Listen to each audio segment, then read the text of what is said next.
Okay, तो कल अपन ने एक्सेप्शन के बारे में डिस्कस कर लिया था कि एक्सेप्शंस क्या होती है, एरर क्या होती है। एरर अपनी बेसिकली कल वाला थोड़ा सा मैं रिवाइज कर देता हूँ आपको। एरर कल आपने डिस्कस किया था, एरर क्या होती है, एक प्रकार की बग है। ठीक है, एरर बेसिकली अपनी दो प्रकार की होती है। रन अपनी एक तो होगी सिंटैक्स एरर और दूसरी होगी मेरी लॉजिकल एरर।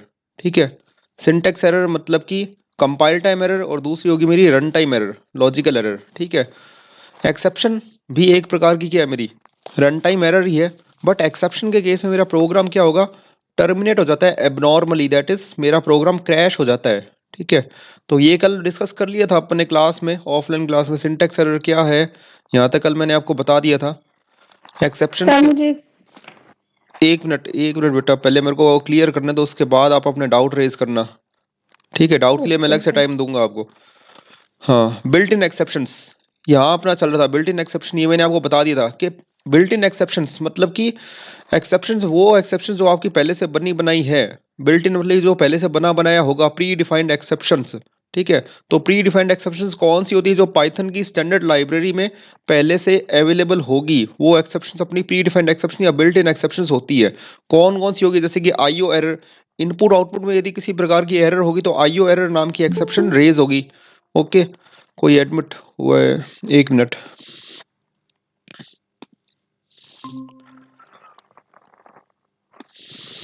ठीक है, तो बिल्ट इन एक्सेप्शन अपनी ये चल रही थी। उसके बाद syntax error exception. Syntax error exception it is raised automatically when there is error in the syntax of Python code. यदि पाइथन के कोड में किसी प्रकार की सिंटैक्स एरर होगी, देन उस केस में सिंटैक्स एरर एक्सेप्शन जनरेट होगी। सिंटैक्स एरर क्या होती है कल मैं डिस्कस कर चुका हूँ ऑफलाइन क्लास में। ठीक है, वैल्यू एरर।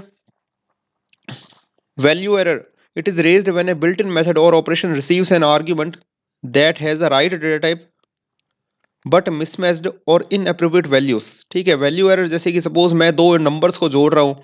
ठीक है, तो मैंने दोनों नंबर यूजर से एक्सेप्ट करवाए। ठीक है, एक नंबर तो उसने डाल दिया 10 और दूसरा नंबर उससे हेलो डाल दिया। ठीक है, तो 10 plus hello it is not possible, तो वैल्यू एरर उस केस में आई जब आपका डेटा टाइप मैच नहीं होगा। ठीक है, कि दो स्ट्रिंग तो वैसे प्लस से जोड़ सकता हूँ, एक नंबर को और एक स्ट्रिंग को मैं जोड़ना चाहूंगा, तो उस केस में वैल्यू एरर अपनी प्रोड्यूस हो जाएगी। ठीक लिखा हुआ it is raised when a built in method और operation receives an argument that has the right data type but mismatched और इनअप्रूव्ड वैल्यूज। मतलब कि आपका कोई पर्टिकुलर मेथड होगा, आपका मेथड का मतलब हो गया कोई पर्टिकुलर फंक्शन। कोई फंक्शन यदि आपका इंटीजर वैल्यू एक्सपेक्ट कर रहा है आपसे, और आपने उसको कोई स्ट्रिंग वैल्यू दे दी, या स्ट्रिंग एक्सपेक्ट एक्सपेक्ट कर रहा है और आपने उसको कोई नंबर पकड़ा दिया। ठीक है, आपसे कोई इंटीजर एक्सपेक्ट कर रहा है और आपने उसको फ्लोट वैल्यू दे दी, तो उस केस में वैल्यू एरर आ जाएगी। ठीक है, तो पहले से बनी बनाई ये एरर्स के नाम है। ठीक है, और कौन सी ईओएफ एरर, ये अपन ने कौन से मेथड में देखा था, लोड मेथड में, कल ही मैंने डिस्कस किया था क्लास में। ईओएफ एरर अपना लोड मेथड में आया था। ठीक है, डंप एंड लोड दो मेथड थे। लोड अब मेरा अनपिकलिंग के लिए था या डी सीरियलाइजेशन के लिए। जब मेरा एंड ऑफ फाइल आया था, एंड ऑफ फाइल के बाद यदि मैं रीड करना चाहूंगा यूजिंग लोड मेथड, तो उसकी वजह से ई ऑफ एरर मेरी जनरेट होती है। ठीक है, zero division error, x divide by zero करता हूँ तो उस केस में जीरो डिवीजन एरर जनरेट होगी। ठीक है, जैसे कि 5 divide by zero, 10 divide by zero लिखा हुआ, it is raised when denominator in a division process in a division operation is zero.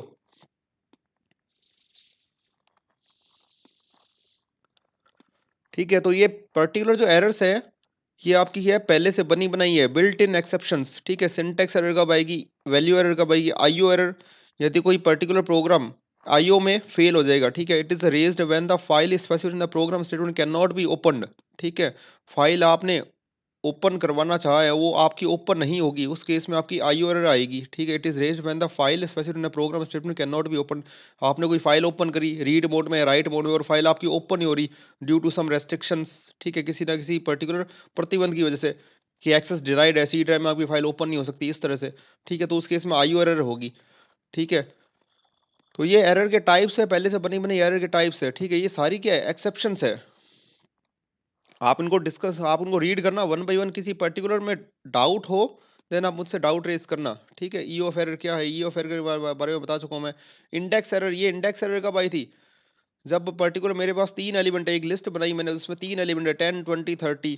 ठीक है, तो ऑब्वियसली उनका इंडेक्स क्या होगा, 0 1 2 होगा, LS0 LS1 LS2। ठीक है, तो यदि मैं LS3 या LS4 एक्सेस करता हूँ देन उसके इसमें इंडेक्स एरर जनरेट होएगी। ठीक है, इंडेक्स एरर या सबस्क्रिप्ट एरर, ठीक है, जब मेरा आउट ऑफ रेंज अपने कोई परफॉर्म करेंगे ऑपरेशन, जैसे कि मेरी लिस्ट में तीन पर्टिकुलर एलिमेंट्स है और मैं चौथा एलिमेंट एक्सेस करना चाहूंगा, जब चौथा एलिमेंट ही नहीं है तो फिर आपका एक्सेस कैसे होगा, तो उस केस में आपका इंडेक्स एरर जनरेट हो जाएगा। ठीक है, name error it is raised when a local और global variable name is not defined. आपने कोई वेरिएबल बना दिया, ठीक है, एक्स नाम का, और आप उसको प्रिंट करवा रहे हो using Y, then it is called name error, कि वाई नाम का कोई वेरिएबल ही नहीं है जिसमें आपको कोई वैल्यू है। ठीक है, एक्स इक्वल टू 20 कर दिया और प्रिंट आप प्रिंट क्या करना चाहोगे, एक्स ही करोगे ना। एक्स इक्वल टू सपोज 20 है, प्रिंट एक्स लिखोगे तो कोई प्रॉब्लम नहीं है, प्रिंट वाई लिख दिया then it is called name error. It is raised when a local और global variable name is not defined, आपका वेरिएबल का नाम डिफाइन ही नहीं किया हुआ, मतलब कि उसमें कोई वैल्यू ही नहीं है, तो उस केस में नेम एरर आ जाएगी। ठीक है, इंडेंटेशन एरर, यदि आपका प्रॉपर इंडेंटेशन नहीं है, इंडेंटेशन किस में बनता है, अपना इफ में बनता है, लूप में बनता है और फंक्शंस में बनता है इंडेंटेशन, जो लास्ट में अपना कॉलन लगता है। ठीक है, तो इंडेंटेशन एरर, यदि आपने प्रॉपर इंडेंटेशन नहीं किया हुआ देन उस केस में अपनी इंडेंटेशन एरर नाम की एक्सेप्शन जनरेट होती है।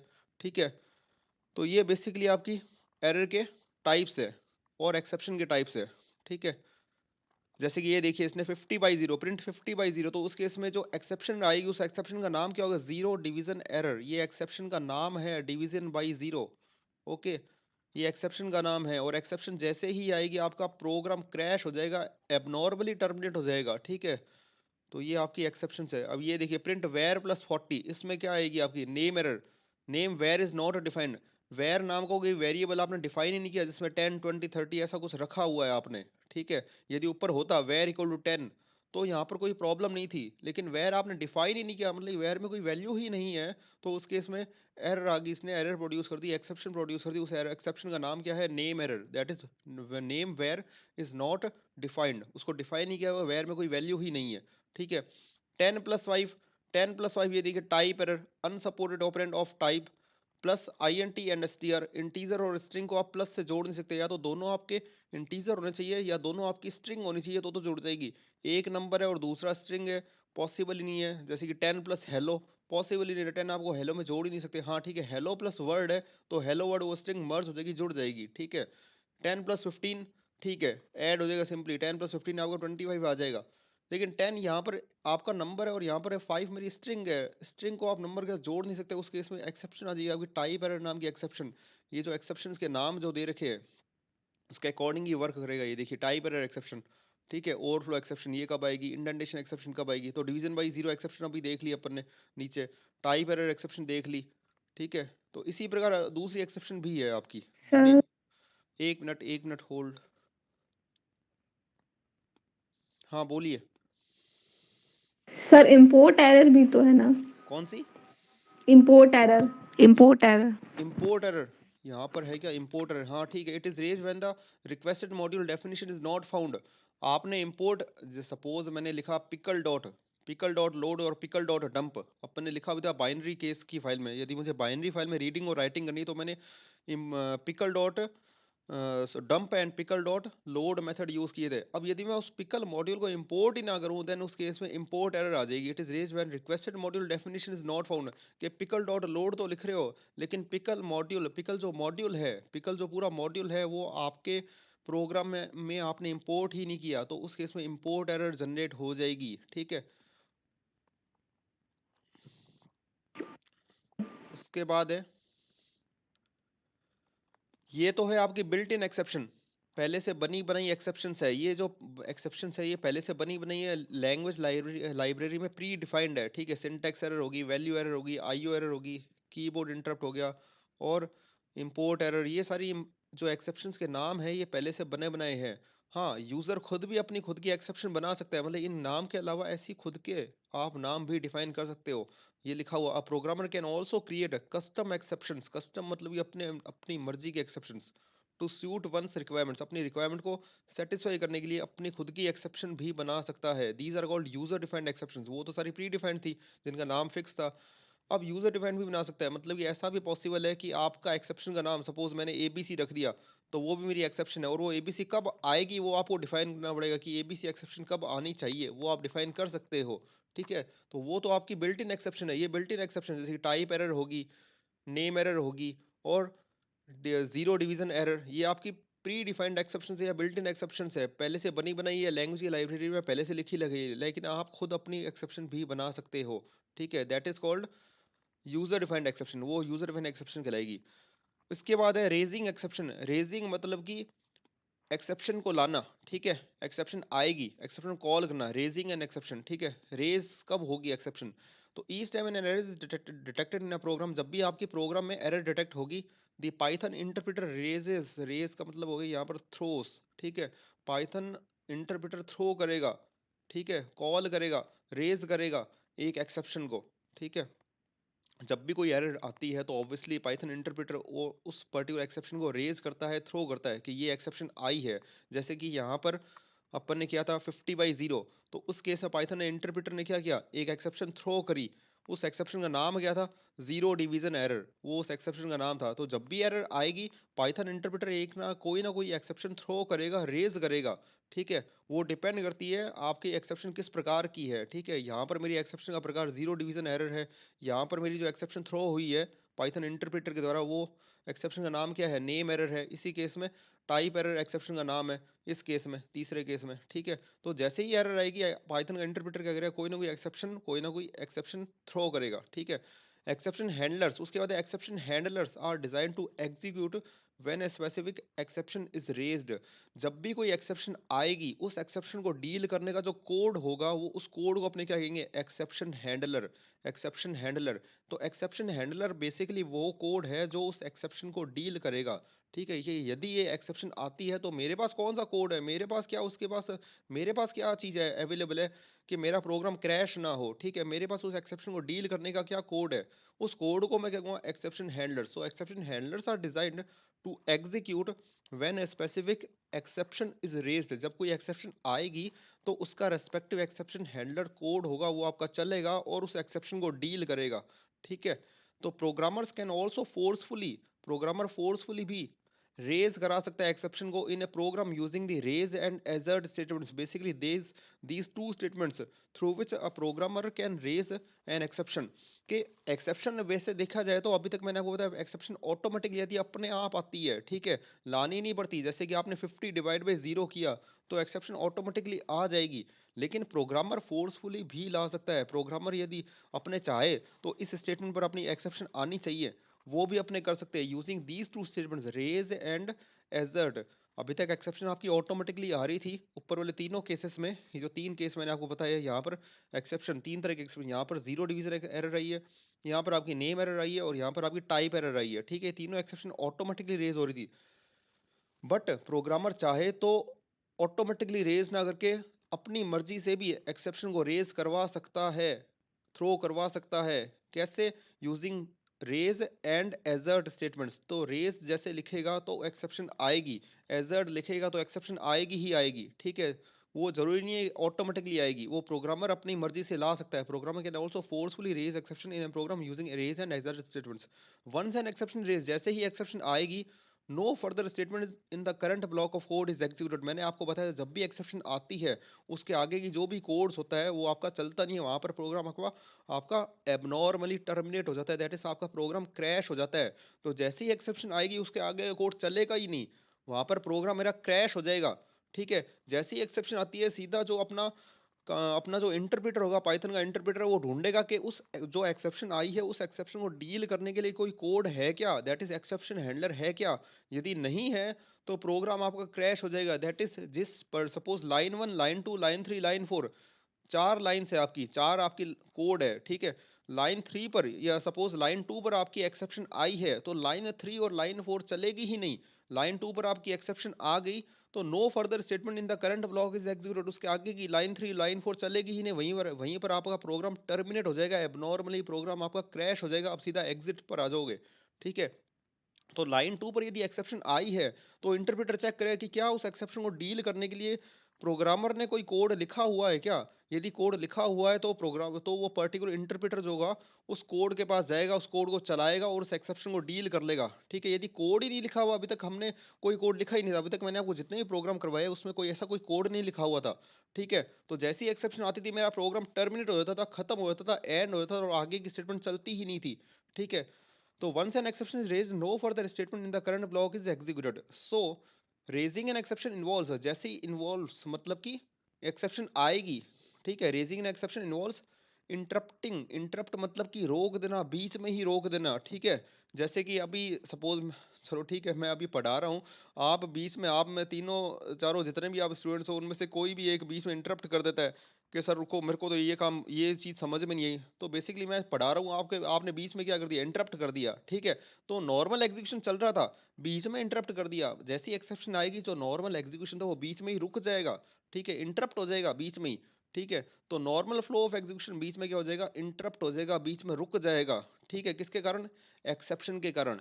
And jumping to that part of the program, और उस पर्टिकुलर प्रोग्राम के पार्ट पर सीधा चला जाएगा जहां पर उस एक्सेप्शन को डील किया जाएगा, and that program code is called exception handler code, ठीक है।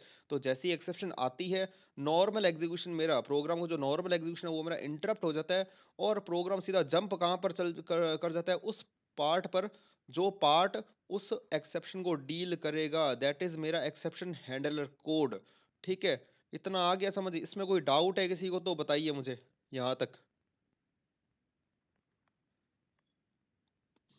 इसके बाद है मेरी रेज स्टेटमेंट, ठीक है। पहली स्टेटमेंट ये है, मैंने क्या बताया आपको, एक्सेप्शन ऑटोमेटिकली आती है, एक्सेप्शन ऑटोमेटिकली रेज होती है या थ्रो होती है, हालांकि प्रोग्रामर भी प्रोग्रामर भी फोर्सफुली फोर्सफुली रेज कर सकता है, ला सकता है एक्सेप्शन को using the raise and assert statements. तो पहली स्टेटमेंट मेरी कौन सी है, रेज स्टेटमेंट, इसके द्वारा मेरा प्रोग्रामर क्या करेगा, एक्सेप्शन को ले आएगा, ठीक है। तो रेज स्टेटमेंट का बेसिकली जो सिंटेक्स है वो क्या है, सबसे पहले रेज लिखा जाएगा, एक्सेप्शन का नाम लिखा जाएगा, और उसके बाद ऑप्शनल आर्ग्यूमेंट्स मतलब कि इनको देना आवश्यक नहीं है, आपको देना है तो दीजिए, अदरवाइज आप इसको सिंपली छोड़ दीजिए, ठीक है। तो सिंपली आपको लिखना है रेज और एक्सेप्शन का नाम, ठीक है, जो एक्सेप्शन आपको लानी है, जो एक्सेप्शन आपको प्रोग्राम में रेज करनी है, थ्रो करनी है, उस एक्सेप्शन का नाम लिखा जाएगा, और उसके बाद ऑप्शनल आर्ग्यूमेंट्स मतलब आर्ग्यूमेंट्स दीजिए या ना दीजिए, ये आपकी चॉइस है, ये इसका बेसिक सिंटेक्स है। तो raise statement can be use to throw an exception, किसी एक्सेप्शन को थ्रो करने के लिए या रेज करने के लिए या लाने के लिए रेज स्टेटमेंट है, ठीक है। सिंटेक्स इसका ये दे रखा है, the argument is generally string, ये आर्ग्यूमेंट क्या होता है, basically it's a string, basically a string, एक तरह की स्ट्रिंग ही होगी, दैट इज डिस्प्लेड, जो डिस्प्ले होगी when the exception is raised, जब भी एक्सेप्शन आएगी तो ये स्ट्रिंग डिस्प्ले होगी। और कौन सी एक्सेप्शन आएगी, कौन सी एक्सेप्शन आएगी तब ये स्ट्रिंग डिस्प्ले होगी, ऑब्वियसली जहां पर एक्सेप्शन नेम, जो आपने एक्सेप्शन नेम लिखा है वो एक्सेप्शन यदि आती है प्रोग्राम में, तो ये स्ट्रिंग जो आपने स्ट्रिंग लिखी हुई है वो आपकी डिस्प्ले हो जाएगी। सिंपली एग्जांपल की बात करें तब आपको ज़्यादा क्लियर होगा, ठीक है। For example, when an exception is raised as shown in figure, the message oops an exception has occurred is displayed along with the brief description of the error, ठीक है।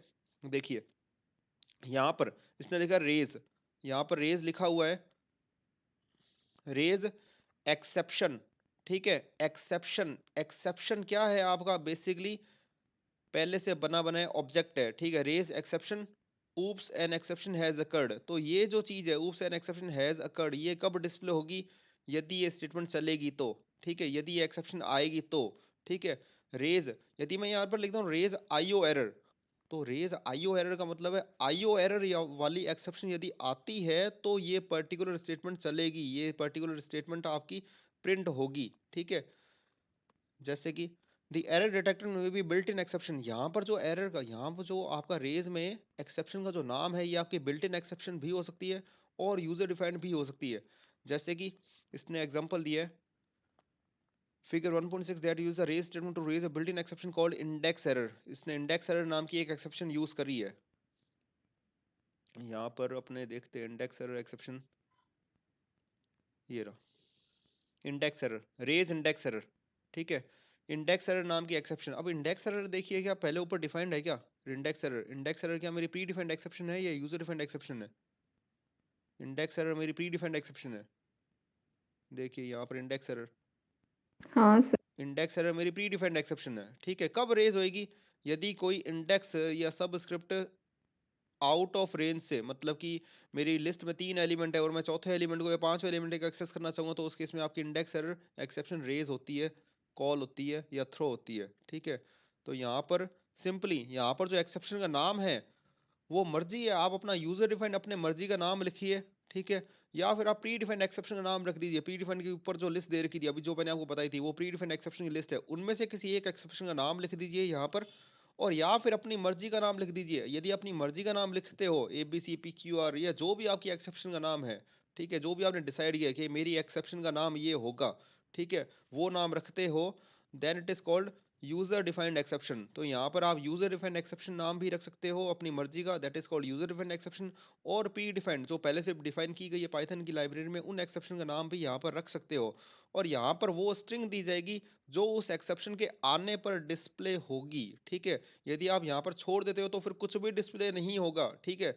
यदि मैंने यहाँ पर लिख दिया आईओ एरर नाम की एक्सेप्शन जो प्री डिफाइंड एक्सेप्शन है, और यहाँ पर लिख दिया कि एरर हैज अकर्ड, इस तरह से एक स्ट्रिंग दे दी, तो वो एरर हैज अकर्ड कब डिस्प्ले होगा, जब वो आईओ एरर एक्सेप्शन आएगी, ठीक है। तो रेज स्टेटमेंट बेसिकली एक्सेप्शन लाने के लिए है। यदि एक्सेप्शन आप लाना चाहते हो तो रेज से ला सकते हो, फोर्सफुली प्रोग्रामर ला सकता है। पहली स्टेटमेंट आपकी रेज है, ठीक है। यहाँ पर जिसने एग्जांपल दिया है figure 1.6, in figure 1.6 since the value of variable length is greater than the length of the length of the list numbers an index error exception will be raised। यहाँ पर देखिए ये रहा, जैसे कि इसने नंबर्स नंबर्स इसने एक लिस्ट बनाई है, नंबर्स इसने एक लिस्ट बनाई है, ये रहा जो बड़े ब्रैकेट होते हैं वो लिस्ट के लिए होते हैं। इसमें इस लिस्ट में बेसिकली मेरे 4 एलिमेंट है, 1 2 3 और 4। लेंथ नाम का इसने एक वेरिएबल लिया है जिसमें इसने 10 स्टोर कर दिया, ठीक है। फिर इसने कंडीशन लगाई if length is greater than हो रहा है लेन ऑफ नंबर्स। अब लेन ऑफ नंबर्स, नंबर्स क्या है, मेरी लिस्ट है, ऑब्वियसली नंबर्स मेरी लिस्ट है। लेन ऑफ नंबर्स, लेन मेरा प्री डिफाइंड फंक्शन है, पहले से बना बनाया फंक्शन है पाइथन का, ठीक है, जो कि रिटर्न करता है नंबर ऑफ एलिमेंट्स उस पर्टिकुलर किसी पर्टिकुलर कलेक्शन में। मेरा कलेक्शन का नाम क्या है, यहाँ पर नंबर्स है, तो उसे नंबर ऑफ एलिमेंट्स कितने, 1 2 3 4, 4 एलिमेंट है। और लेंथ एक वेरिएबल है, सिंपली इसने क्रिएट किया है, उसकी वैल्यू क्या रखी, 10, क्योंकि 10 बड़ा होता है 4 से, तो ऑब्वियसली ये स्टेटमेंट चलेगी, कौन सी चलेगी, इफ के अंदर जाएगा और चल जाएगा raise index error. Raise index error, अब ये इंडेक्स एरर जो है ये मेरी क्या है, प्री डिफाइंड एक्सेप्शन है, और यहाँ पर इसने ब्रैकेट में ऑप्शनल आर्ग्यूमेंट्स है वो दिए ही नहीं है। मतलब कि केवल और केवल यहाँ पर एक आपका प्रोग्राम टर्मिनेट हो जाएगा एबनॉर्मली। देखिए यहाँ पर मेरी एक्सेप्शन आएगी, क्यों आएगी, क्योंकि मैंने एक्सेप्शन लेकर आया हूँ, मैं प्रोग्रामर हूँ, मैंने कहा था ना आपको एक्सेप्शन ऑटोमेटिकली भी आ सकती है और मैं ला भी सकता हूँ जानबूझकर। तो यहाँ पर मैंने स्टेटमेंट ऐसी लिखी है, और इस स्टेटमेंट को लिखने से एक्सेप्शन आएगी ही आएगी ऑब्वियसली। पहली आपकी रेज स्टेटमेंट, तो रेज से आपकी आएगी ही आएगी। मैंने लिख दिया simply raise exception, exception raise कीजिए, तो ऑब्वियसली आनी ही आनी है। और कौन सी एक्सेप्शन आ रही है वो आपका यहाँ नाम लिख दीजिए, इंडेक्स एरर नाम की एक्सेप्शन आनी चाहिए। तो इंडेक्स एरर आपकी एक्सेप्शन आ जाएगी, और जैसे ही एक्सेप्शन आती है उसके आगे का कोड चलता ही नहीं है। मतलब ये जो नो एग्जीक्यूशन जो प्रिंट किया है ना इसने, ये स्टेटमेंट आपकी चलेगी ही नहीं, मतलब कि ये नो एग्जीक्यूशन प्रिंट ही नहीं होएगा स्क्रीन पर। क्यों, क्योंकि यहाँ पर आपकी एक्सेप्शन आ जाएगी। ये देखिए यहाँ पर जैसे ही ये पर्टिकुलर स्टेटमेंट ट्रू हुई, 10 बड़ा होता है क्योंकि 4 से अंदर गया, पहली स्टेटमेंट कौन सी चली, रेज इंडेक्स एरर। तो इंडेक्स एरर नाम की एक्सेप्शन, ये देखिए इंडेक्स एरर नाम की इसने एक्सेप्शन दे दी, और यहाँ पर आपका प्रोग्राम टर्मिनेट हो गया। प्रोग्राम टर्मिनेट हो गया एबनॉर्मली, मतलब आगे का कोड चलेगा ही नहीं। तो ये जो कोड लिखा हुआ है प्रिंट हेलो, प्रिंट कुछ भी लिखा हुआ है, प्रिंट इसने लिखा है नो एग्जीक्यूशन, वो चलेगा ही नहीं, क्योंकि यहाँ पर आपका प्रोग्राम क्रैश हो चुका है, आपका प्रोग्राम एबनॉर्मली टर्मिनेट हो चुका है, ठीक है। अब ये जो इंडेक्स एरर ये प्री डिफाइंड एक्सेप्शन है, यहाँ आपने अपनी मर्जी की भी, यदि मैं यहाँ लिखता था रेज ABC तो यहाँ पर ABC डिस्प्ले हो जाता, ऑब्वियसली प्रोग्राम क्रैश होता ही होता, क्योंकि रेज स्टेटमेंट से आपकी एक्सेप्शन आएगी ही आएगी, ठीक है। मैं जानबूझकर लेकर आया हूँ exception that using the raise statement, automatically नहीं आई है, ठीक है।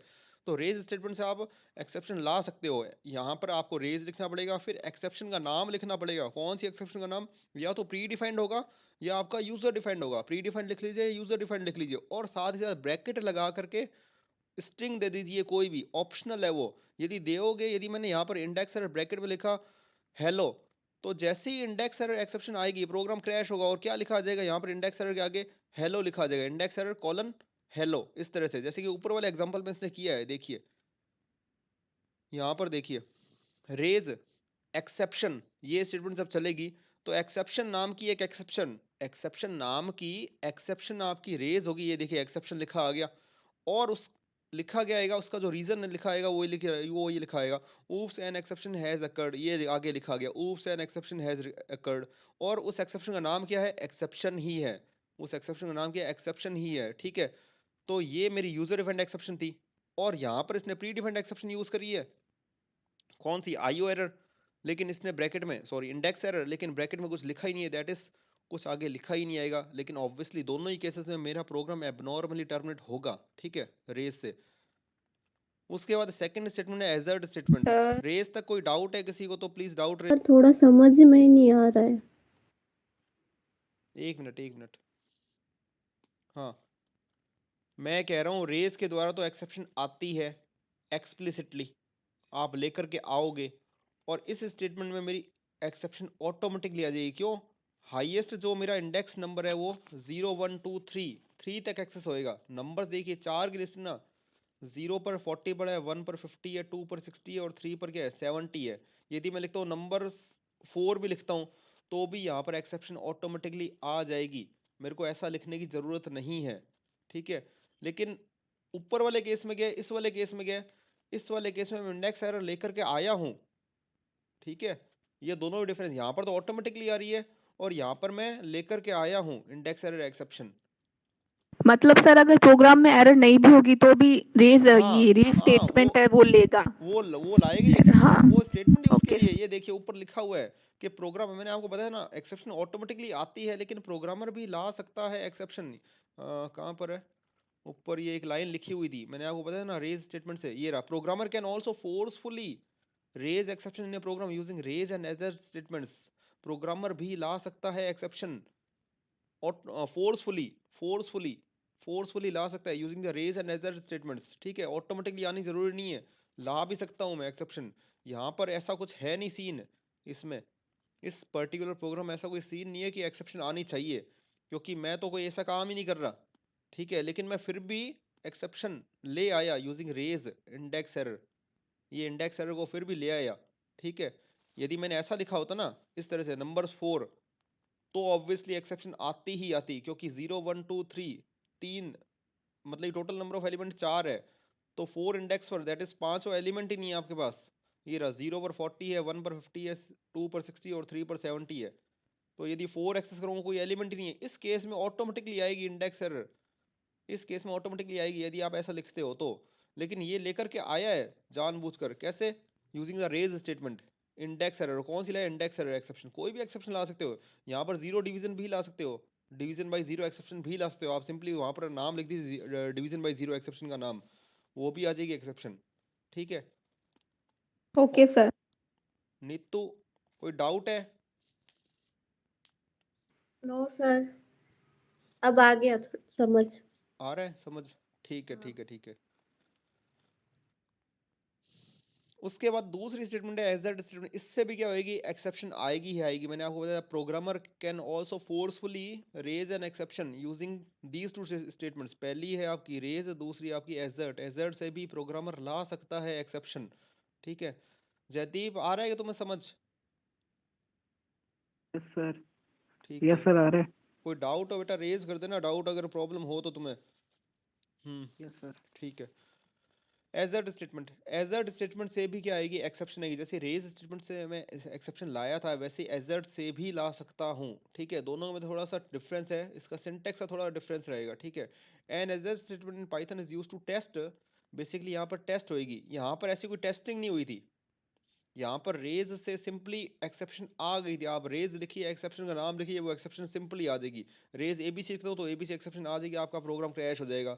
रेज इंडेक्स एरर लिखा, इंडेक्स एरर एक्सेप्शन आ गई, प्रोग्राम क्रैश हो गया, ठीक है। लेकिन यहाँ पर एजर्ट स्टेटमेंट से क्या, आप टेस्ट करोगे, यहाँ पर कंडीशन भी है, ठीक है। यदि कंडीशन आपकी गलत होगी, कंडीशन आपकी फुलफिल नहीं होगी तो एक्सेप्शन आएगी। यदि कंडीशन फुलफिल नहीं होगी, सॉरी, यदि कंडीशन फुलफिल हो रही है तो एक्सेप्शन नहीं आएगी, ठीक है। मतलब कंडीशन फॉल्स होने पर आपकी एक्सेप्शन आती है, और कंडीशन ट्रू होने पर आपकी एक्सेप्शन नहीं आएगी। तो एजर्ट स्टेटमेंट में बेसिकली आप टेस्ट भी कर सकते हो आप एक्सेप्शन पर, ठीक है। एक्सेप्शन आनी चाहिए या नहीं आनी चाहिए, ठीक है। मतलब एक तरह का इफ एल्स है, ठीक है। सिंपली ऊपर वाली में तो सिंपली आपकी एक्सेप्शन आ ही गई थी, यहाँ पर आपकी कंडीशन के बेसिस पर आपकी एक्सेप्शन आएगी या नहीं आएगी, ये देखिए। An assert statement in Python is used to test an expression in the program code. किसी एक्सप्रेशन को टेस्ट करने के लिए, एक्सप्रेशन को ये टेस्ट करेगा, कौन टेस्ट करेगा? Assert statement. यदि उसका टेस्ट फेल हो गया तो एक्सेप्शन दे देगा, यदि एक्सेप्शन, यदि आपका टेस्ट पास हो गया तो एक्सेप्शन नहीं देगा, ठीक है। तो if the result after testing comes false, यदि रिजल्ट फॉल्स आता है तो एक्सेप्शन रेज होगी, ठीक है। और यदि आपका रिजल्ट ट्रू आता है तो एक्सेप्शन रेज नहीं होगी, ठीक है। So this statement generally use in the beginning of the function, generally कहाँ पर यूज होता है, फंक्शन की शुरुआत में ही यूज होता है, और आफ्टर अ फंक्शन कॉल, या फंक्शन कॉल के बाद में यूज होगा, ठीक है। फंक्शन आपने कॉल कर लिया, उसके बाद में आपने यूज किया to check the valid input, ठीक है। ये जनरली यूज है, वैसे आप इसको कहीं भी यूज कर सकते हो एज स्टेटमेंट, ऐसा कोई जरूरी नहीं है। इसने लिखा है this statement is generally used in the beginning of the function और आफ्टर ए फंक्शन कॉल, या फंक्शन कॉल के बाद में, या तो फंक्शन कॉल करने से पहले या फंक्शन कॉल करने के बाद में, ठीक है।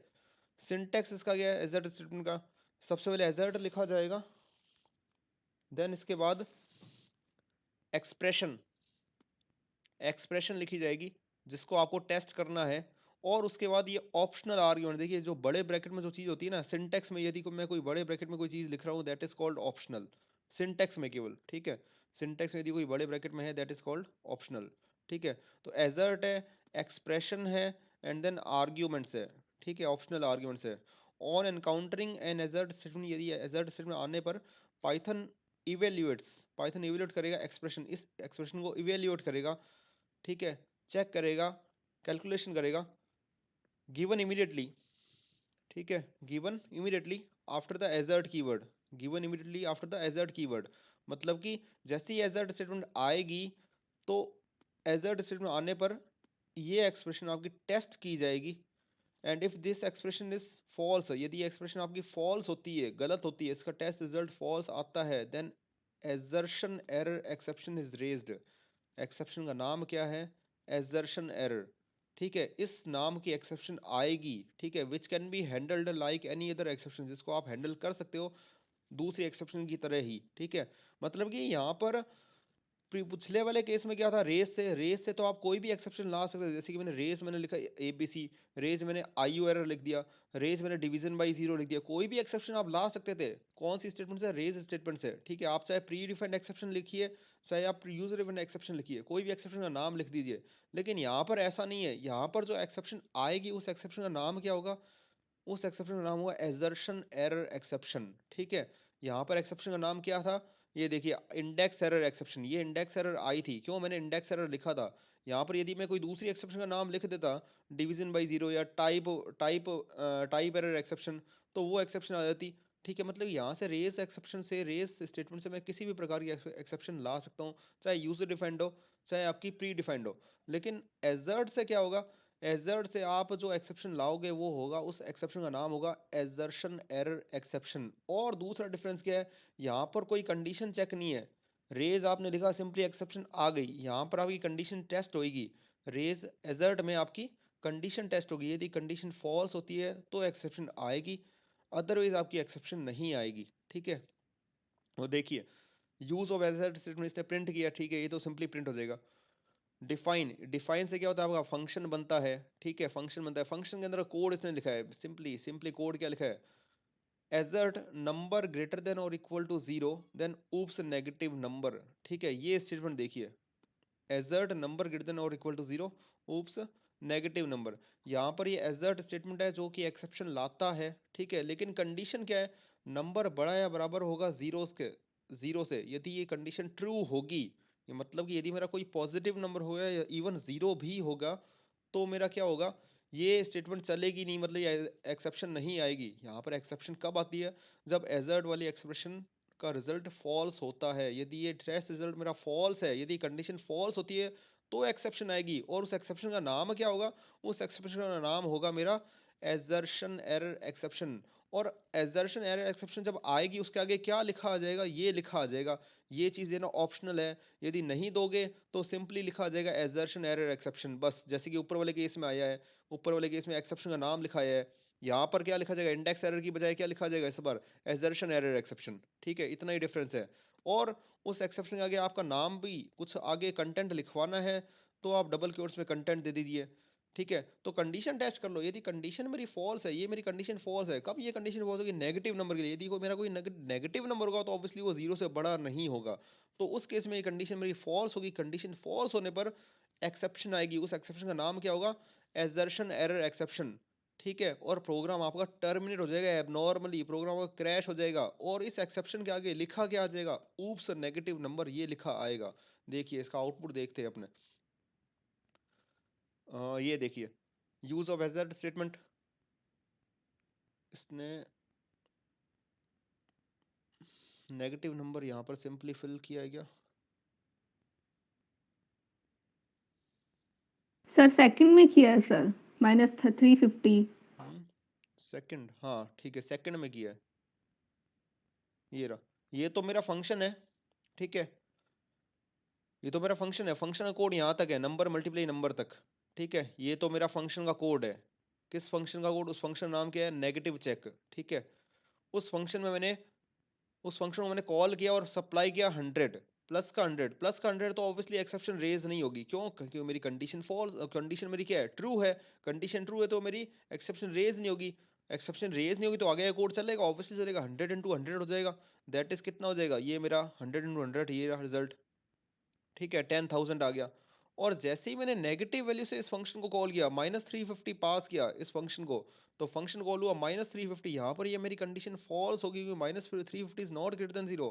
कंडीशन फॉल्स होने पर मेरी एक्सेप्शन आ गई, और कौन सी एक्सेप्शन है? उस एक्सेप्शन का नाम था मेरा एजर्शन एरर एक्सेप्शन, और मेरा प्रोग्राम क्रैश हो गया, दैट इज एबनॉर्मली टर्मिनेट हो गया। और इस स्टेटमेंट के जो आगे की स्टेटमेंट है, इसके आगे की स्टेटमेंट जो है वो चलेगी ही नहीं, मतलब इसके आगे कोड है वो चलेगा ही नहीं, रन ही नहीं होगा, एग्जीक्यूट ही नहीं होगा, और एजर्शन एरर एक्सेप्शन आ जाएगी। क्यों? -350 आपका 0 से बड़ा नहीं होता, कंडीशन फॉल्स होने पर ये एजर्शन एरर एक्सेप्शन आ जाएगी और लिखा आ जाएगा ऊप्स नेगेटिव नंबर, ठीक है, ये रहा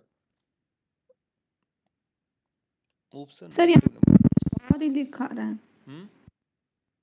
एक मिनट एक मिनट, ये रहा एजर्शन एरर, ये एजर्शन एरर एक्सेप्शन आ गई, ठीक है, ऊप्स नेगेटिव नंबर, ये एजर्शन एरर, ये देखिए एक्सेप्शन का नाम है, ये एजर्शन एरर एक्सेप्शन, एजर्शन का सॉरी एक्सेप्शन का क्या है, नाम है एजर्शन एरर, ठीक है, ऊप्स नेगेटिव नंबर जो मैंने लिखा था कंडीशन फॉल्स होने पर, ठीक है।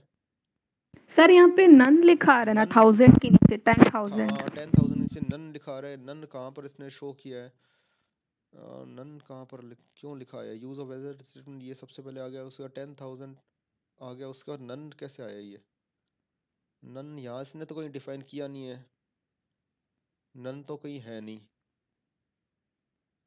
एजेड स्टेटमेंट नन तो बेटा कहीं नहीं है यहाँ पर, नन क्यों लिख दिया इसने, सर हम काट देते हैं। एजेड स्टेटमेंट नन, नन को कहीं डिफाइन नहीं किया इसने, नन आया कहाँ से फिर, जब प्रिंट ही नहीं किया नन तो फिर नन प्रिंट कैसे हुआ, और ना इसने यहाँ कहीं एजेड स्टेटमेंट में नन नन लिखा है, ऐसा तो कहीं है हाँ ही नहीं, सर। सीन ही नहीं है ऐसा तो कुछ, रन करके देखना नन लिखा नहीं आएगा, ठीक है। एजर्शन ये देखिए, जैसी इसमें एक्सप्लेन किया है, यही जो मैंने आपको चीज बोली है इसी चीज को एक्सप्लेन किया है, इस चीज को आप समझ लेना, पढ़ लेना, सिंपल सा लिखा हुआ है पैराग्राफ, आप पढ़ लेना, बिल्कुल इजी है। इसमें किसी को डाउट है क्या? Neetu, Jaideep, no sir. आ गया समझ? सर पढ़ने से पता चलेगा। पढ़ने से पता चलेगा, चलो ठीक है, मैं रिकॉर्डेड क्लास भी भेज दूंगा, आप वापस इसी पर्टिकुलर लेक्चर को रीड कर लेना, ठीक है, सुन लेना, और बाकी अगर कोई डाउट है तो मुझसे डाउट पूछ लेना।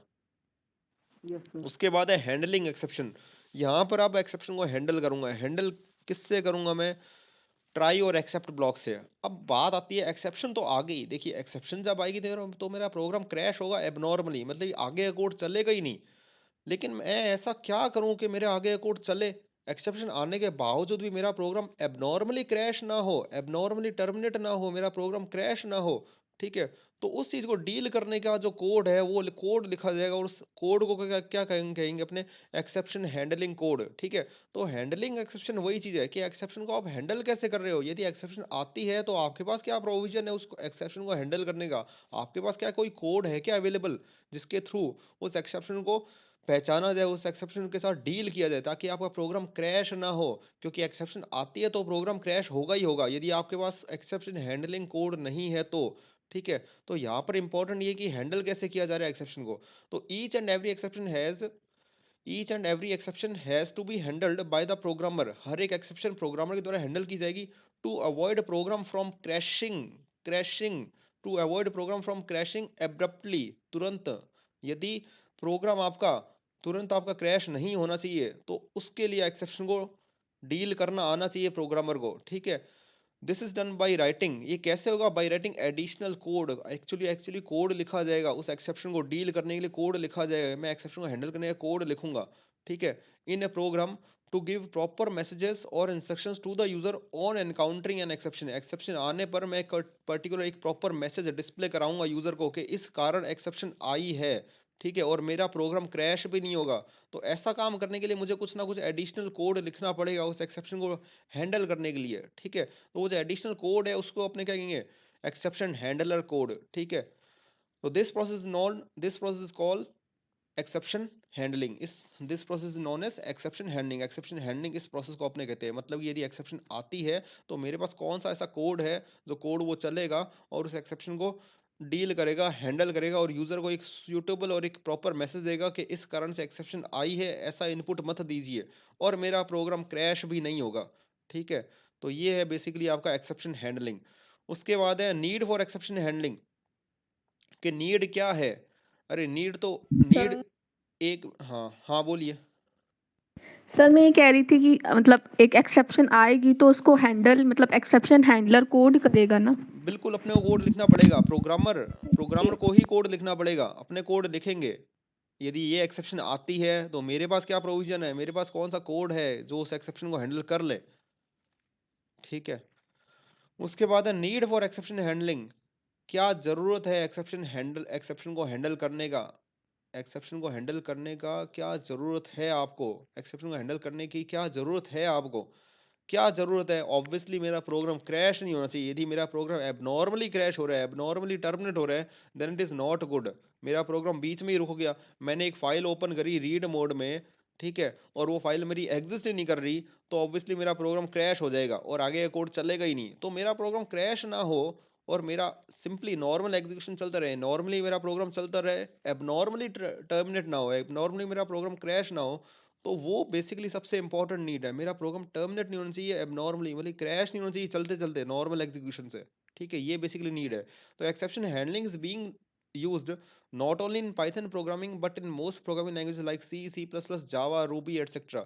ठीक है, सभी हर पर्टिकुलर लैंग्वेज में एक्सेप्शन हैंडलिंग का पर्टिकुलर पार्ट रहता ही रहता है, क्योंकि ऑब्वियसली जहां भी आप कोड लिखोगे, चाहे आप कोई भी प्रोग्रामिंग लैंग्वेज यूज करो, जो कोड लिखोगे उस कोड में आपकी एक्सेप्शन गलतियां आ सकती है। एक्सेप्शन है क्या? मैंने आपको क्या बताया? रन टाइम एरर है, जो रन टाइम पर प्रोग्राम चलने के बाद एरर आएगी। सिंटेक्स एरर नहीं है, ग्रामर के हिसाब से बिल्कुल फिट है, कोई दिक्कत नहीं है, बट जब प्रोग्राम चलेगा, आपका कोड जब चलेगा, तब वो एक्सेप्शन आएगी, आ सकती है, रन टाइम एरर है, और उस एरर के आने की वजह से आपका प्रोग्राम क्रैश हो जाता है। तो ऑब्वियसली जहां भी आप कोडिंग करोगे वहां एक्सेप्शन आएगी ही आएगी।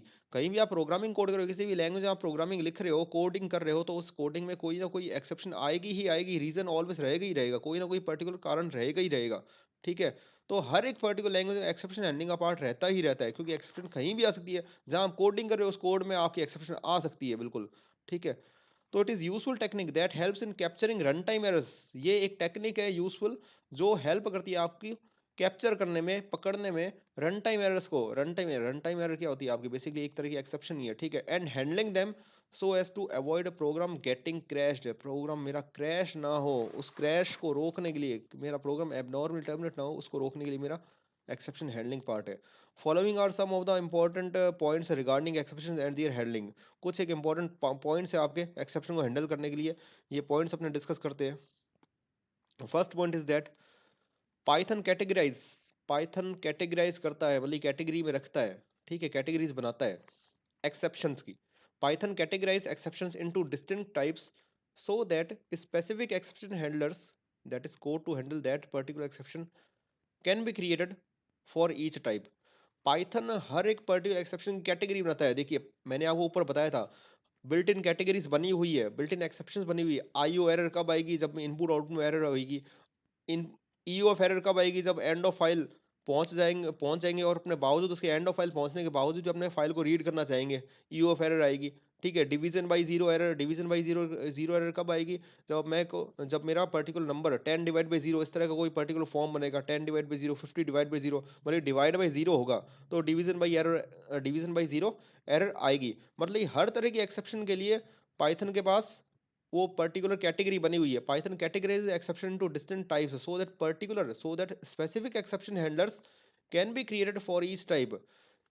देखिए एक्सेप्शन हैंडलर्स क्या होगा, एक्सेप्शन हैंडलर ये टर्म याद रख लो। एक्सेप्शन हैंडलर, हैंडलर मतलब कि बेसिकली वो कोड है। एक्सेप्शन हैंडलर का मतलब क्या हो गया, एक्सेप्शन हैंडलर का मतलब क्या हो गया, कोड। वो कोड जो उस एक्सेप्शन को डील करेगा, हैंडल करेगा। ये मतलब कि यदि वो एक्सेप्शन आती है तो वो कोड चलेगा और उस एक्सेप्शन को डील करेगा, हैंडल करेगा। That is called exception handler. ठीक है, तो बार बार यदि मैं कह रहा हूँ एक्सेप्शन हैंडलर है, एक्सेप्शन हैंडलर मतलब कि वो बेसिकली कोड है उस एक्सेप्शन को डील करने के लिए।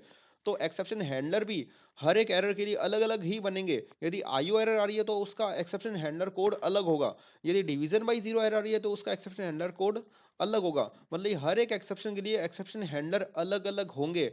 ऐसा तो नहीं करूंगा ना मैं कि यदि आईओ एरर आ रही है वहां पर मैं जो कोड लगाऊंगा वो किसका लगाऊंगा, डिवीजन बाई जीरो कोड लगाऊंगा, ऐसा तो करूंगा नहीं। अरे जिस प्रकार की एक्सेप्शन आएगी उसी प्रकार का एक्सेप्शन हैंडलिंग कोड होगा ना। सिंपल सी बात है। यदि आपको दो नंबर को जोड़ना है, दो नंबर को मल्टीप्लाई करना है और दो नंबर को घटाना है, तो दो नंबर को जोड़ने के कोड में आप प्लस लिखोगे, दो नंबर को मल्टीप्लाई करने के कोड में आप मल्टीप्लाई वाला सिंबल यूज करोगे, दो नंबर को घटाने वाले कोड में आप माइनस का सिंबल यूज करोगे।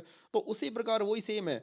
जिस प्रकार की एक्सेप्शन आपके पास आ रही है उस प्रकार की एक्सेप्शन को हैंडल करने के लिए उसी प्रकार का कोड लगेगा।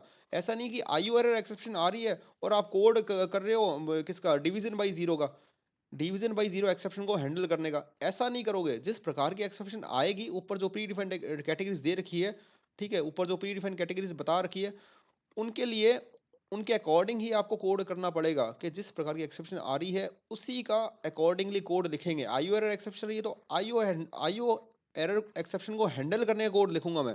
Division by zero exception I है तो डिवीजन बाई जीरो एक्सेप्शन को हैंडल करने का कोड लिखूंगा। वैल्यू एरर एक्सेप्शन आई है तो वैल्यू एरर एक्सेप्शन को हैंडल करने का कोड लिखूंगा। जिस प्रकार की एक्सेप्शन आएगी उसी प्रकार का कोड अपने लिखेंगे। तो पाइथन कैटेगरी करेगा एक्सेप्शंस को इनटू डिस्टिंक्ट टाइप्स, अलग अलग टाइप्स में, so that specific exception handlers, ताकि specific exception handlers मतलब code can be created for each type.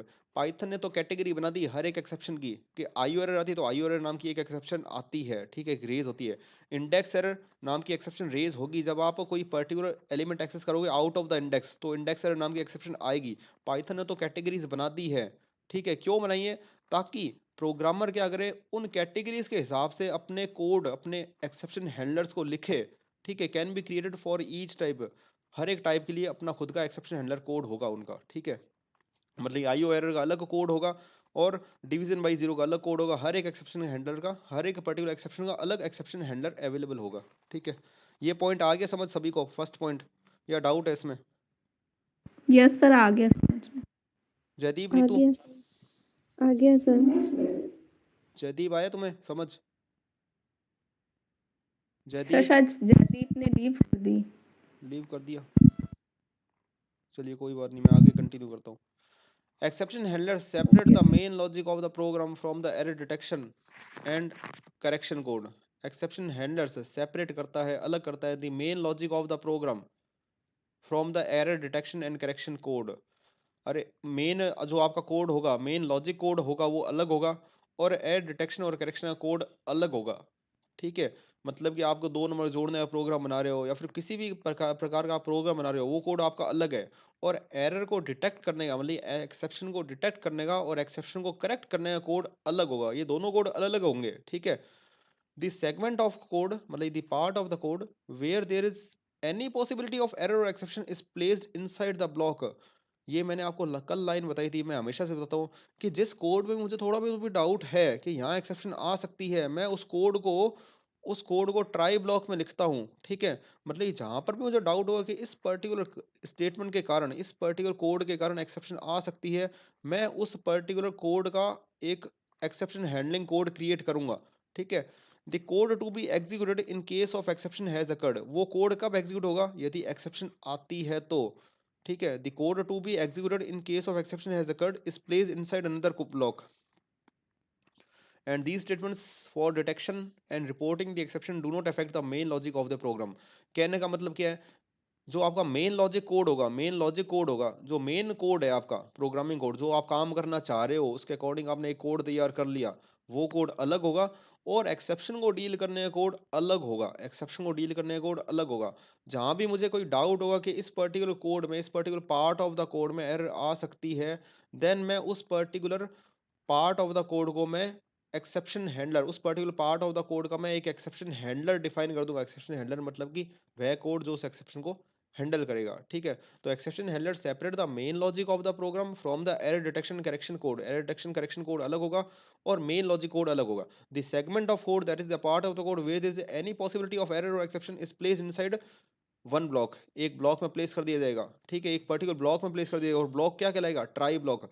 मतलब कि वो पर्टिकुलर कोड जहां पर आपको पॉसिबिलिटी है एरर, मतलब पॉसिबिलिटी है एरर आने की, एक्सेप्शन आने की, उसको एक अलग ब्लॉक में प्लेस कर दिया जाएगा, that is called try block, ठीक है। The code to be executed in case, the code to be executed in case the exception has occurred is placed inside another block, ठीक है। ये वही सेम चीज लिखी है। These statements for detection and reporting the exception do not affect the main logic of the program। मतलब कि आपका exception handling कोड कोई प्रभाव नहीं डालेगा आपका main logic of the program पर। मतलब मेन जो आपका कोड होगा उस पर कोई उसका प्रभाव नहीं पड़ेगा, वो दोनों कोड अलग अलग होंगे, ठीक है। तो जिस कोड में भी आपको प्रॉब्लम लगे, आपको लगा है कि यहाँ से एक्सेप्शन आ सकती है, उस कोड को अपने किस में डाल देंगे? ट्राई ब्लॉक में। उसका मतलब कि एक पर्टिकुलर एक्सेप्शन हैंडलर कोड लगा देंगे। The compiler or interpreter keeps track of exact position where the error has occurred। Compiler or interpreter keeps track of exact position where the error has occurred। कि जहाँ पर error आई है, compiler और interpreter क्या करेगा? अपने तो पाइथन में क्या यूज होता है? इंटरप्रेटर यूज होता है ना, ठीक है। तो पाइथन का इंटरप्रेटर क्या करेगा? ध्यान रखेगा कि किस पर्टिकुलर पॉइंट पर एक्सेप्शन आई है और किस रीजन से आई है, उस एक्सेप्शन का नाम क्या है, ठीक है, किस कारण से एक्सेप्शन आई है, किस पॉइंट पर एक्सेप्शन आई है, एक्सेप्शन का नाम क्या है, एक्सेप्शन का नंबर क्या है, ये सारा ट्रैक कौन रखेगा? पाइथन का इंटरप्रेटर, ठीक है।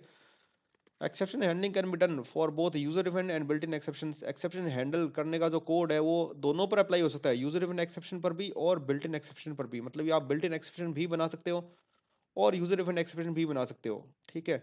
यूजर डिफाइंड एक्सेप्शन का भी कोड लिखा जा सकता है और बिल्ट इन एक्सेप्शन का कोड भी लिखा जा सकता है, ठीक है। तो ये कुछ एक पॉइंट्स है एक्सेप्शन को हैंडल करने के। जयदीप लीव हो गए थे क्या? Yes sir. हाँ। तो process of handling exception, process क्या है हैंडल को एक्सेप्शन को हैंडल करने की? एक्सेप्शन को हैंडल करने की प्रोसेस क्या है? ऑब्वियसली मैंने आपको अभी बताया है कि जहां भी मुझे डाउट लग रहा है कि इस पर्टिकुलर कोड में एक्सेप्शन आ सकती है, उस कोड को मैं ट्राई ब्लॉक में डाल दूंगा, ठीक है। मतलब कि उसका मैं क्या दे दूंगा? Exception handler, exception handling code दे दूंगा, ठीक है। तो व्हेन एन एरर अकर्स, जब भी मेरी एरर आएगी, Python interpreter creates an object called exception object. देखिए, जब भी मेरी एरर आती है तो पाइथन एक एक्सेप्शन ऑब्जेक्ट बनाता है। एरर आती है या एक्सेप्शन आती है तो पाइथन इंटरप्रेटर क्या बनाएगा? एक एक्सेप्शन ऑब्जेक्ट बनाएगा। उस ऑब्जेक्ट में उस पर्टिकुलर एरर की सारी इंफॉर्मेशन होगी कि एरर किस कारण से आई है, ठीक है, एरर किस पॉइंट पर आई है, एरर का नंबर क्या है, ठीक है। ये सारी इंफॉर्मेशन कहाँ पर होगी? उस ऑब्जेक्ट में होगी। तो जैसे ही मेरी कोई एरर आएगी, जैसे ही मेरी पर्टिकुलर प्रोग्राम में कोई एरर या एक्सेप्शन आती है, तो उस एक्सेप्शन का एक ऑब्जेक्ट बनता है और उस ऑब्जेक्ट में क्या होगी? उस एरर की सारी इंफॉर्मेशन होगी। एरर किस कारण से, ये एरर का नाम क्या है, एरर की आईडी क्या है, सब कुछ ए टू जेड सारी इंफॉर्मेशन उस पर्टिकुलर ऑब्जेक्ट में होगी, ठीक है। तो this object contains information about the error like its type, उसका टाइप, फाइल का name and position in the program, कि किस पोजीशन में, किस पर्टिकुलर प्लेस पर आपकी एरर आई है। Where the error has occurred, मतलब ये position of the program where the error has occurred, किस पोजीशन पर आपकी एरर आई है। The object is handled over to the run time system. अब ये ऑब्जेक्ट हैंडल कौन करेगा?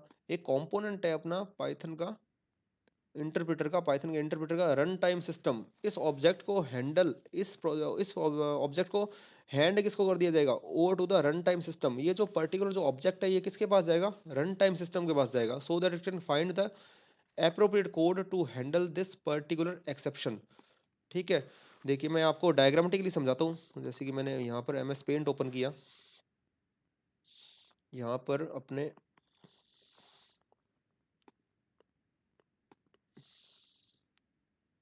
ये मेरा प्रोग्राम है, पाइथन का प्रोग्राम, ओके। ये लाइन 1, लाइन 2, लाइन 3, 4, 5, 6, 7 8, ये 8 लाइन का मेरा कोड है। बेसिकली क्या है, ये मेरा कोड है, ठीक है। ये मेरा क्या है, कोड है। ओके, थोड़ा लिखने में मुझे प्रॉब्लम हो रही है इसमें MS पेंट में, ठीक है। तो ये मेरा बेसिकली कोड है। अब जब भी एक्सेप्शन आएगी, किस लाइन पर एक्सेप्शन आई, मान लो इस लाइन पर एक्सेप्शन आई है, सपोज इस लाइन पर एक्सेप्शन आई है, इस लाइन पर एक्सेप्शन आई है, यहाँ पर क्या आई है, एक्सेप्शन आई है, यहाँ पर एक्सेप्शन आई है। ओके, यहाँ पर यदि एक्सेप्शन आई है तो एक्सेप्शन को हैंडल कौन करेगा, इस एक्सेप्शन को हैंडल करने के लिए कौन है, ये रहा अपना run time system. Run time system जब भी एरर आएगी या जब भी एक्सेप्शन आएगी, उस पर्टिकुलर एक्सेप्शन को हैंड कर दिया जाएगा, दे दिया जाएगा किसको, रन टाइम सिस्टम को, ठीक है। मैंने क्या कहा, जब भी एक्सेप्शन आएगी उस पर्टिकुलर एक्सेप्शन को डील कौन करेगा, पाइथन का run time system component, run time system component, ठीक है। तो जब भी एक्सेप्शन आती है, देखिए जब भी एक्सेप्शन आती है एक ऑब्जेक्ट बनता है, एक ऑब्जेक्ट बनता है और उस ऑब्जेक्ट को पकड़ा किसको दिया जाएगा, रन टाइम सिस्टम को, ठीक है। यहाँ पर क्या बनेगा, एक एक्सेप्शन का ऑब्जेक्ट बनेगा, यहाँ पर एक ऑब्जेक्ट बनेगा, यहाँ पर एक ऑब्जेक्ट बनेगा। एक्सेप्शन आई है इस पॉइंट पर तो यहाँ पर एक ऑब्जेक्ट बन गया, ठीक है। यहाँ पर एक ऑब्जेक्ट बन गया, यहाँ पर क्या बन जाएगा, एक ऑब्जेक्ट बनेगा, ठीक है। अब ये पाइथन का जो ऑब्जेक्ट है ये क्या रखेगा, इंफॉर्मेशन रखेगा अबाउट दैट एक्सेप्शन, कि इस पर्टिकुलर पॉइंट पर एक्सेप्शन आई है, एरर आई है, किस कारण से आई है, उस एक्सेप्शन का नाम क्या है, उस एक्सेप्शन का नंबर क्या है, ये सारी इंफॉर्मेशन क्या है इस पर्टिकुलर ऑब्जेक्ट में अवेलेबल है, ठीक है। और ये ऑब्जेक्ट मैंने किसको पकड़ा दिया, ये ऑब्जेक्ट किसको जाएगा, ये ऑब्जेक्ट जाएगा यहाँ से किसको जाएगा, ये ऑब्जेक्ट जाएगा यहाँ से किसको, पाइथन के run time run time system को, पाइथन के रन टाइम सिस्टम को, ये रहा वो रन टाइम सिस्टम कॉम्पोनेंट। अब ये रन टाइम सिस्टम कंपोनेंट क्या करेगा, चेक करेगा कि ये जो एक्सेप्शन आई है इस एक्सेप्शन को हैंडल करने का कोई कोड है क्या। यदि कोड है, सपोज ये पर्टिकुलर कोड है उस एक्सेप्शन को हैंडल करने का, ठीक है। यदि कोड है तो रन टाइम सिस्टम क्या करेगा, रन टाइम सिस्टम इस कोड पर जाएगा, रन टाइम सिस्टम सिंपली इस कोड पर जाएगा, उस कोड को चलाएगा, ठीक है। ये कोड चलेगा, आपका चलेगा, एग्जीक्यूट होएगा एंड देन एक्सेप्शन को हैंडल कर लिया जाएगा, ठीक है। This is called exception handling code. तो सिंपल सी बात है, ये मेरा प्रोग्राम का कोड है। इस पर्टिकुलर तीसरी लाइन में यदि एरर आती है, एक्सेप्शन आती है, तो एक एक्सेप्शन ऑब्जेक्ट क्रिएट होता है। उस ऑब्जेक्ट में उस एक्सेप्शन की सभी इंफॉर्मेशन रखी जाएगी, जैसे कि एक्सेप्शन का नाम क्या है, एक्सेप्शन का नंबर क्या है, किस कारण से एक्सेप्शन आई है, वो ऑब्जेक्ट पकड़ा दिया जाएगा, हैंड कर दिया जाएगा किसको, रन टाइम सिस्टम को। रन टाइम सिस्टम क्या चेक करेगा कि क्या वो जो एक्सेप्शन आई है उसका एक्सेप्शन हैंडलिंग कोड अवेलेबल है क्या, एक्सेप्शन हैंडलर है क्या उस एक्सेप्शन को डील करने के लिए। यदि है तो पर्टिकुलर वो रन टाइम सिस्टम क्या करेगा, उस एक्सेप्शन हैंडलिंग कोड तक जाएगा, वो कोड चलेगा और उस एक्सेप्शन को हैंडल कर लिया जाएगा और आपका प्रोग्राम क्रैश नहीं होगा। यदि इस प्रकार का कोई कोड आपने लिखा ही नहीं है उस एक्सेप्शन को हैंडल करने का, तो रन टाइम सिस्टम क्या करेगा, प्रोग्राम को क्रैश कर देगा, प्रोग्राम टर्मिनेट हो जाएगा आपका एबनॉर्मली। तो ये पूरी कहानी इसने यहीं पर लिखी हुई है इसने। ये ऑब्जेक्ट है, ऑब्जेक्ट कंटेन्स ऑल इन्फॉर्मेशन, ठीक है। उसके बाद दिस ऑब्जेक्ट इज हैंडेड, ये ऑब्जेक्ट हैंड कर दिया जाएगा, पकड़ा दिया जाएगा, handed over to the run time system, run time system को दे दिया जाएगा, so that it can find the appropriate code, ताकि वो एक कोड ढूंढ सके to handle that, to handle particular, to handle this particular exception, उस पर्टिकुलर एक्सेप्शन को हैंडल करने के लिए, ठीक है। ताकि वो पर्टिकुलर कोई कोड ढूंढ सके, वो पर्टिकुलर जो ऑब्जेक्ट है किसको पकड़ा दिया, रन टाइम सिस्टम को, ताकि वो कोई कोड ढूंढ सके, एक्सेप्शन हैंडलिंग कोड ढूंढे उस पर्टिकुलर एक्सेप्शन को हैंडल करने के लिए। This process of creating an exception object and handing it over to the run time system is called throwing an exception. इस प्रोसेस को क्या कहते हैं, इस प्रोसेस को अपने कहते हैं एक्सेप्शन थ्रो होगी है, एक्सेप्शन थ्रो होगी है। So this process of creating an exception object and handing to the run time system, मतलब कि ये ऑब्जेक्ट बना, ये रेड वाला जो ऑब्जेक्ट बना हुआ है, ऑब्जेक्ट बना, ऑब्जेक्ट क्रिएट हुआ, क्रिएट करने की प्रोसेस और उसको रन टाइम सिस्टम को पकड़ाने की प्रोसेस को क्या कहते हैं, अपने इस प्रोसेस को अपने कहते हैं throwing an exception. So this process of creating an exception object and handing it over to the run time system is called throwing an exception. It is important to note that when an exception occurs, जब भी exception आती है while executing a particular program statement, किसी program statement को execution के दौरान यदि कोई एक्सेप्शन आती है, the control that is program control jumps to N exception handler, obviously exception handler पर जाता है, एबंडनिंग मतलब कि छोड़ देगा the execution of the remaining program statements. वही सेम स्टेटमेंट लाइन इसने बार बार लिखी है कि आगे कोड आपका चलेगा ही नहीं। यदि इस पॉइंट पर एक्सेप्शन आई है, ये तीसरी लाइन पर यदि आपके एक्सेप्शन आई है, तो 4 5 6 7 8 ये आगे कोड आपका चलेगा ही नहीं, ये अबेंडन हो जाएगा, छोड़ दिया जाएगा, ठीक है। तो जब भी आपकी एक्सेप्शन आएगी, आपका पर्टिकुलर प्रोग्राम कंट्रोल कहाँ पर जंप कर जाएगा, उस कोड पर जिस कोड के द्वारा उस एक्सेप्शन को डील किया जाएगा। ये पिंक वाला कोड, ठीक है, ये वाला कोड, ठीक है, इस वाले कोड पर, सॉरी ये चल रहा नहीं है, एक मिनट, इस कोड पर, इस कोड पर, ठीक है। जब भी एक्सेप्शन आएगी तो उस एक्सेप्शन का जो एक्सेप्शन हैंडलर है, दैट इज जो कोड है उस एक्सेप्शन को डील करने के लिए, उस पर्टिकुलर कोड पर प्रोग्राम कंट्रोल ट्रांसफर हो जाएगा। उस पर्टिकुलर कोड पर मेरा प्रोग्राम कंट्रोल ट्रांसफर हो जाएगा, ठीक है। और आगे का जो कोड है, ये वाला जो कोड है, ये आपका रन ही नहीं होगा, ये आपका चलेगा ही नहीं एक्सेप्शन के आने पर, क्योंकि इस थर्ड स्टेटमेंट पर एक्सेप्शन आई है, सीधा कंट्रोल ट्रांसफर होगा उस एक्सेप्शन हैंडलिंग कोड पर, ये कोड आपका चलना स्टार्ट हो जाएगा, ठीक है। तो ये है बेसिक इसका। उसके बाद आगे लिखा हुआ है run time system. Run time system search the entire program. अब रन टाइम सिस्टम क्या है, देखिए रन टाइम सिस्टम के पास क्या आया, रन टाइम सिस्टम के पास ये पर्टिकुलर एक्सेप्शन आ गया, रेड वाला। रन टाइम सिस्टम के पास ये एक्सेप्शन ऑब्जेक्ट आ गया, ऑब्जेक्ट आ गया तो उसने ढूंढना स्टार्ट किया कि क्या इस एक्सेप्शन को हैंडल करने के लिए कोई कोड लिखा हुआ है क्या प्रोग्रामर ने। यदि नहीं है तो ऑब्वियसली क्या करेगा, प्रोग्राम क्रैश हो जाएगा और एब्नॉर्मल टर्मिनेट हो जाएगा। यदि लिखा हुआ है तो रन टाइम सिस्टम उस कोड पर जाएगा और कोड चल जाएगा और आपका प्रोग्राम क्रैश नहीं होगा, ठीक है। तो यही चीज़ इसने यहाँ पर लिखी है, run time system search the entire program, पूरा प्रोग्राम ढूंढेगा for a block of code that is called exception handler. उस कोड को ढूंढेगा, that is exception handler code ढूंढेगा, that can handle the raise exception, जो उस रेज हुई exception को, आई हुई एक्सेप्शन को हैंडल कर ले। It first search for the method in which the error has occurred. ये सबसे पहले उस मेथड को ढूंढेगा, उस मेथड में ढूंढेगा। It first search for the method in which the exception has occurred and the exception has been raised. सबसे पहले तो ये ढूंढेगा उस मेथड में कि उस मेथड में क्या एक्सेप्शन हैंडलिंग कोड अवेलेबल है क्या। सपोज मैंने यहाँ पर ये जो थर्ड स्टेटमेंट है, ये जो थर्ड स्टेटमेंट है जहाँ पर एक्सेप्शन आई है, ठीक है, ये जो थर्ड स्टेटमेंट है जहाँ पर एक्सेप्शन आई है, ये मेरी स्टेटमेंट क्या है, सपोज ये मेरी स्टेटमेंट है सम लोड स्टेटमेंट, ठीक है, पिकल डॉट लोड है, ठीक है, ये मेरा एक फंक्शन है पिकल डॉट लोड। इस पर्टिकुलर लोड एक्सेप्शन, इस पर्टिकुलर लोड मेथड के द्वारा, इस पर्टिकुलर लोड फंक्शन के द्वारा एक्सेप्शन आई थी, ठीक है। तो सबसे पहले रन टाइम सिस्टम क्या चेक करेगा, क्या इस लोड फंक्शन के अंदर, इस लोड फंक्शन कोड के अंदर क्या उस एक्सेप्शन को डील करने के लिए, हैंडल करने के लिए कोड है क्या। नहीं है तो फिर चेक करेगा कि ये लोड फंक्शन कॉल कहाँ से हुआ है, ऑब्वियसली इस कोड से कॉल हुआ है, इस कोड से कॉल हुआ है। क्या इसमें कोई है क्या अपना हैंडलर, अगर यहां भी नहीं है तो प्रोग्राम सिंपली क्रैश हो जाएगा, ठीक है।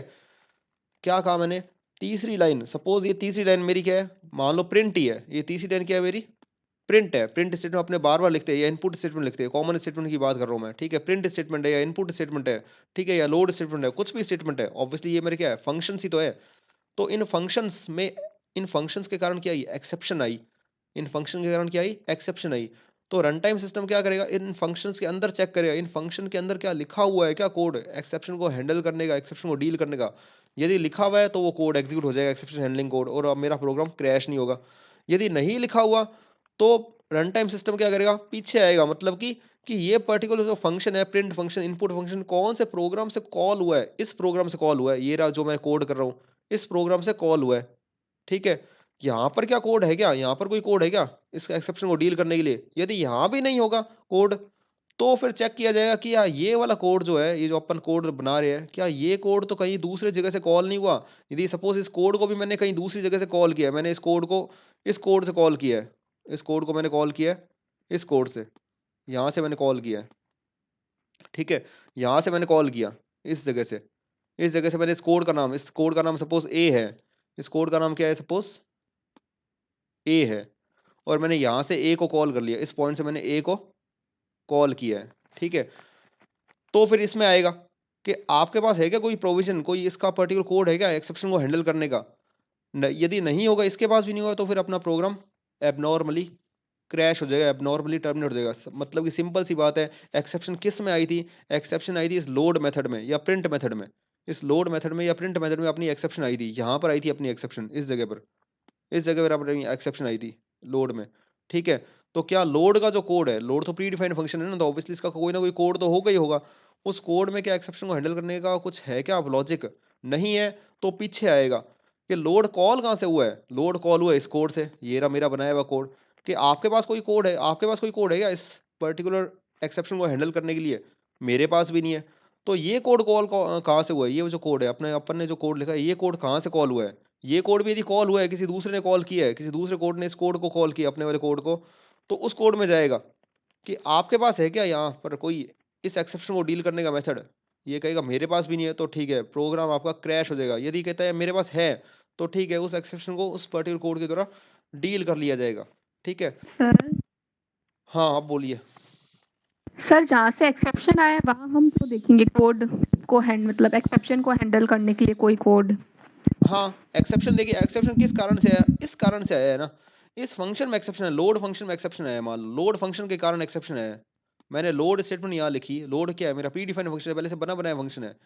तो इस फंक्शन में एक्सेप्शन आया है, तो फंक्शन का जो कोड है, इस फंक्शन का लोड फंक्शन का जो कोड है, एक्चुअली जो कोड है, उस कोड को चेक किया जाएगा कि उस कोड में कोई एक्सेप्शन हैंडलिंग कोड है क्या डील करने का।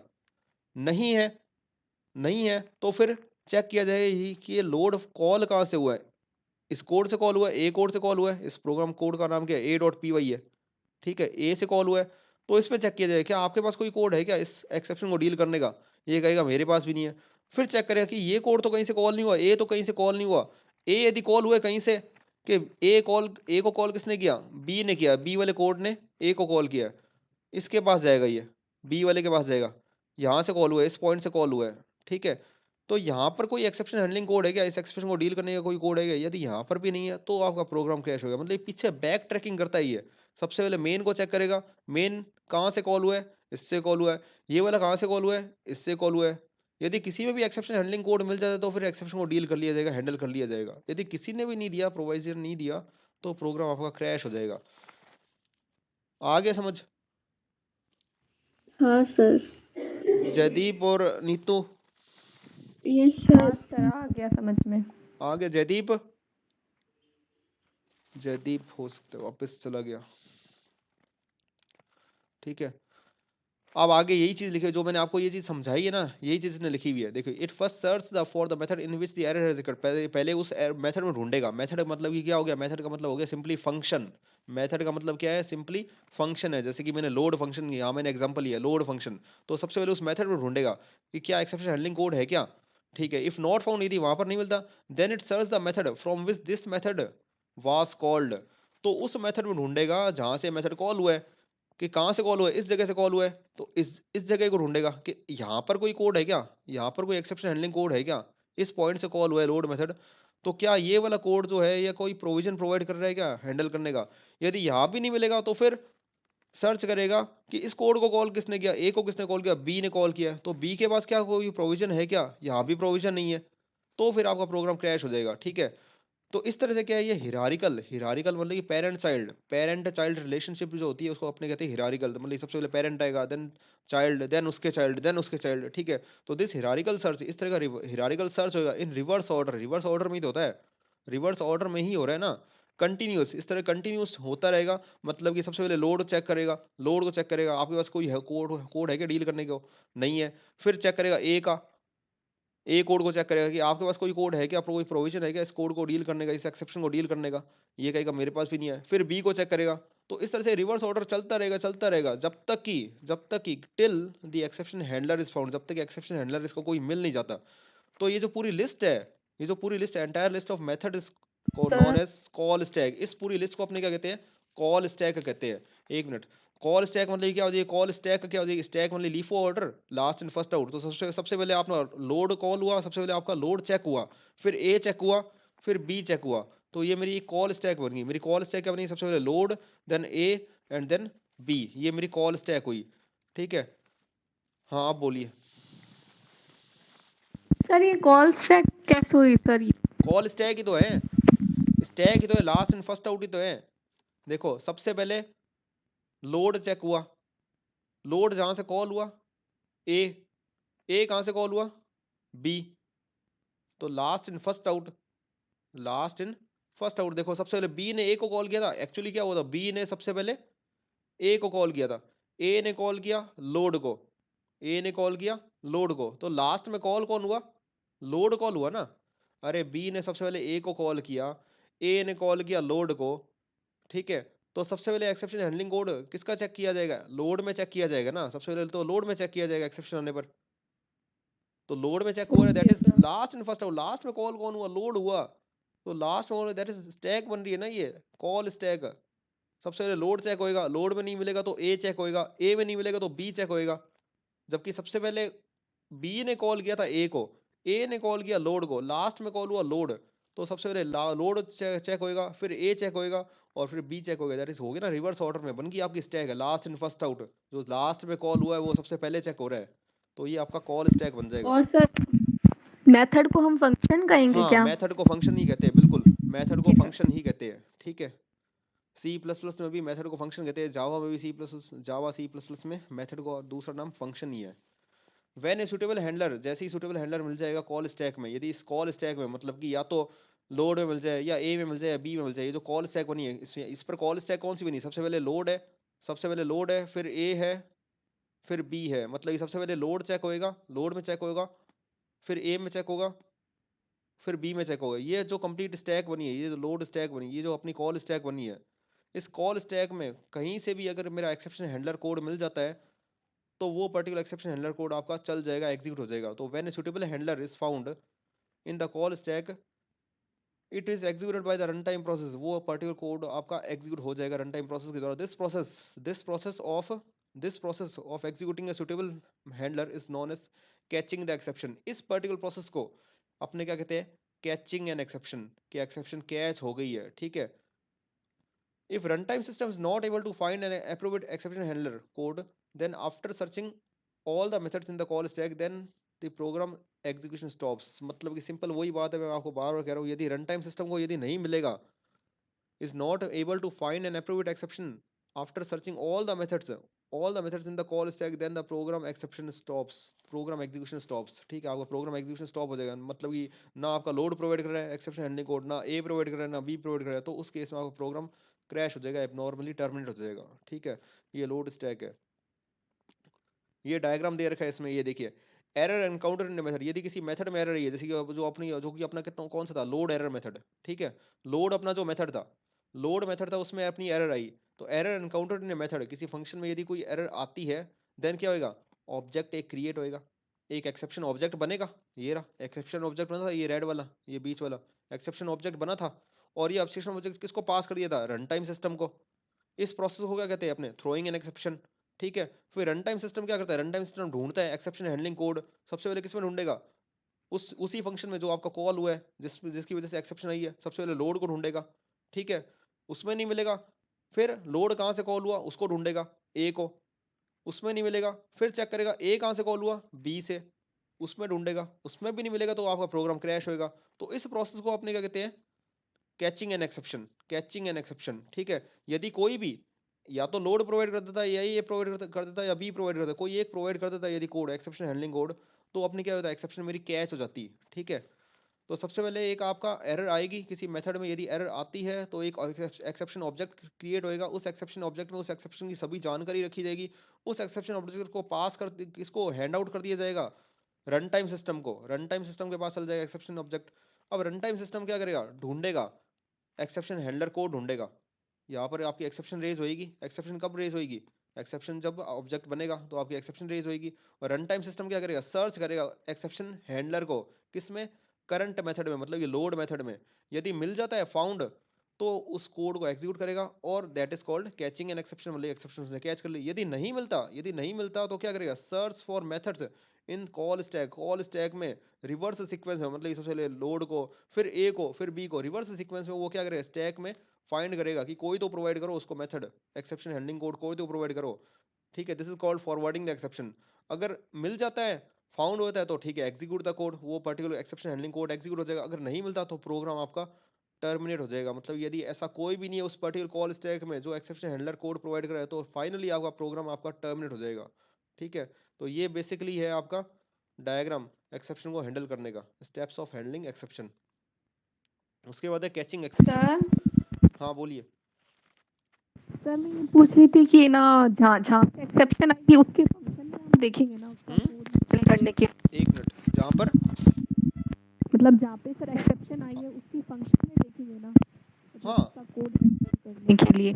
वो रन टाइम सिस्टम देखेगा, रन टाइम सिस्टम देखेगा कि किस हाँ सर पर्टिकुलर फंक्शन में एरर, किस पर्टिकुलर फंक्शन में एरर आई है या एक्सेप्शन आई है। यदि लोड फंक्शन में एरर आई है तो लोड फंक्शन का जो एक्चुअल कोड होगा, प्री डिफाइंड जो कोड है उसमें ढूंढा जाएगा। अगर वहां नहीं मिलता एक्सेप्शन हैंडलिंग कोड, तो लोड फंक्शन कॉल कहां से हुआ, ए से कॉल हुआ, कि ए को ढूंढा जाएगा, ए में कोई है क्या कोड ऐसा लिखा हुआ एक्सेप्शन हैंडलिंग कोड। वहां भी नहीं हुआ तो ए कहां से कॉल हुआ है, ए कॉल हुआ है आपका बी से, तो बी में सर्च किया जाएगा कि बी में कोई है क्या एक्सेप्शन हैंडलिंग कोड। वहां भी नहीं मिलेगा तो प्रोग्राम होगा एबनॉर्मली टर्मिनेट हो जाएगा।